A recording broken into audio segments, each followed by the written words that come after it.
రామాయణం వాల్మీకి ఆశ్రమానికి సీతాదేవి. అడవిలోని ఓ ప్రదేశంలో వాల్మీకి మహర్షి తన శిష్య బృందంతో కలిసి నివసిస్తూ ఉంటాడు. నారద మహర్షి సూచన మేరకు ఆయన రామాయణ రచనను పూర్తి చేస్తాడు.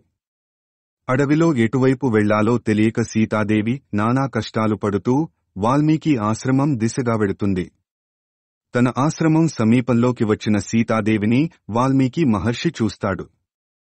ఆమె సీతాదేవి అనే విషయం ఆయనకి అర్థమైపోతుంది. ఆమె ఏ కారణంగా అడవిలో ఒంటరిగా ఉందనే విషయం ఆయనకి తెలిసిపోతుంది. తాను వాల్మీకి మహర్షిననే విషయాన్ని సీతాదేవికి చెబుతాడు.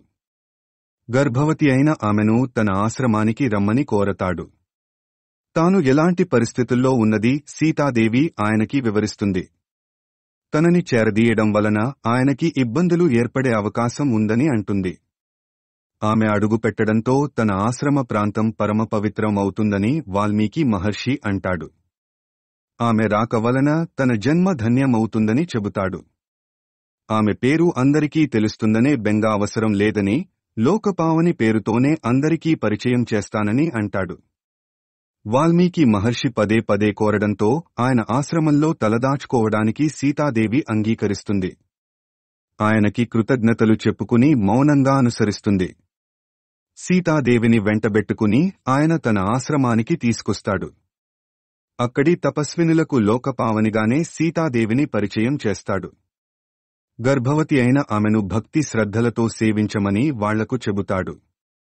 సీతాదేవి కోసమే ప్రత్యేకంగా ఒక ఆశ్రమాన్ని ఏర్పాటు చేయించి అందులో ఆమెను ఉంచుతాడు. వాల్మీకి మహర్షి ఆశ్రమంలో నిరంతరం రామనామ సంకీర్తనం జరుగుతూ ఉంటుంది. దాంతో సీతాదేవి తన కష్టాలను, బాధలను త్వరగా మరిచిపోగలుగుతుంది. ఆశ్రమ వాతావరణం, అక్కడి తాపసుల ఆత్మీయత, వాళ్లు చూపుతున్న ఆదరణ సీతాదేవికి మానసికపరమైన ప్రశాంతతను అందిస్తాయి.